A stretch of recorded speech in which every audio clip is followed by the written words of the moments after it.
le bateau, canon. Hyper sympa. Ouais, c'est Franchement, cool, ouais. pas que je m'y attendais pas, mais en fait, tu découvres les gens, C'est vrai. tu vois. Ouais. Et, tu finis par parler à des gens qui t'auraient jamais censément parlé. Hyper sympa, hyper intéressant. Quand t'invites des gens chez toi à dîner, on se fait la bise et on se quitte. Là, tu les revois le lendemain matin au petit-déj. Ouais. Tu vois ce que je veux dire? Ouais, Et donc, ça crée une. Ça crée des liens. un Tu lien. vois, là, hier soir, on a fait la teuf. Ce matin, tout le monde est là. Ah ouais, comment ça va ce matin? J'adore ces balades, j'adore ces balades. C'est ouf en fait. D'être là au milieu de l'immensité, il n'y a personne. C'est formidable. Nous sommes au deuxième jour et franchement, c'est une jolie rencontre, n'est-ce pas? Avec la nature. Avec la nature. Maintenant, on va aller boire un coup. Champagne. Des lumières différentes à chaque instant. C'est surprenant. Et le silence est magnifique.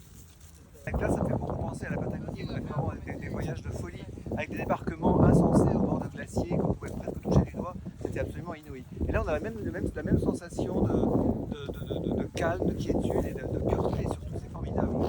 Incroyable. Au bout du monde. On a dansé, il y avait le saxo en bruit de fond derrière, extraordinaire.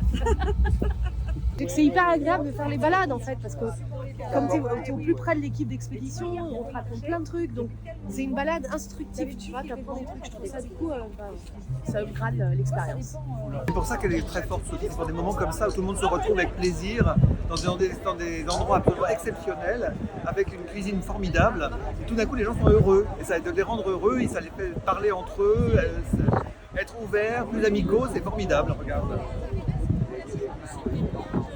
La première que j'ai faite, c'était l'Islande, depuis les fjords de Norvège, île Féroé, Islande. Magnifique. J'ai même vu des orques. Ensuite, dans le désordre, la mer Baltique, la Patagonie, l'Adriatique. Puis j'ai aussi fait le Danube. J'ai adoré la Patagonie. Chaque croisière a son charme. Je suis partie en 2018 la première fois et j'ai adoré. On ne l'a plus quittée.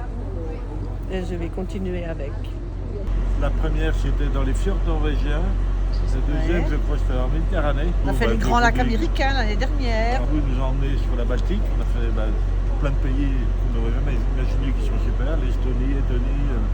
J'ai rencontré Sophie pour la première fois il y a 7 ans. Croisière absolument extraordinaire. Cette qualité à tout point de vue, l'accueil des croisiéristes, qui sont tous plus sympas les uns que les autres. J'ai fait la Méditerranée, la Croatie, le Japon, le Danube, l'Égypte. Et c'est absolument fabuleux. C'est que du bonheur à chaque fois. C'est la toute première fois.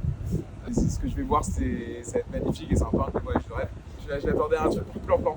On a découvert un truc très familial qui est en tout cas au sein de ces croisières. Le jacuzzi à 4h du mat avec un soleil de minuit. Une première croisière au top. Plus les heures passent, plus il y a des nouvelles surprises qui arrivent, plus c'est sur la nourriture, sur le jacuzzi, sur les gens, sur l'ambiance. Enfin, en fait, j'aime tout. Que du kiff.